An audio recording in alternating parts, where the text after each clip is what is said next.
अकोला येथील दहशतवाद विरोधी पथकाची पुसदच्या मदरशा चालकावर कारवाई। पुसद येथील माहूर रोडवरील मदरशा चालकाने संस्थेला मदत मागण्याच्या नावावर देणगीदाराची फसवणूक केली। हा प्रकार अकोला येथील दहशतवाद विरोधी पथकाने उघडकीस आणलाय। या प्रकरणी एटीएसच्या तक्रारीवरून पुसद शहर पोलिसांनी मदरशा चालकाविरोध फसवणुकीचा गुन्हा दाखल केली। मुबीन शेख मेहबूब असे मदरशा चालकाचे नाव आहे। Jamia Ashrafia and welfare society Pusad या नावाची संस्था माहूर रोडवर आहे। या संस्थेकडून टेम्पलेट व कॅलेंडरवर संस्थेचा अकाउंट क्रमांक व QR कोडद्वारे देणगीदारांकडून निधी स्वीकारण्यात जात होती।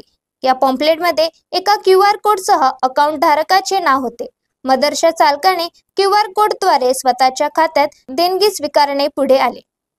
त्याच्यामध्ये एटीएस पुसदने 420 चा गुन्हा एक मायनॉरिटी एज्युकेशनल इन्स्टिट्यूशन आहे मुस्लिम समाजचा अशा म्हणजे पूर्ण डिटेल माझ्याकडे नाही, पण ते सांगतात की फिर्यादमध्ये असं आपल्याला दिलेलं आहे त्यांना पब्लिककडून म्हणजे चंदासारखा पैसा घेतलेला आहे, पण पर्सनलसाठी वापर केलेला आहे। एज्युकेशनसाठी पैसा घेतले, पर्सनलसाठी वापर केल्यानं त्यांच्या चौकशीमध्ये निष्पन्न झालेला आहे। त्याच्यावर गुन्हा दाखल केलेला आहे।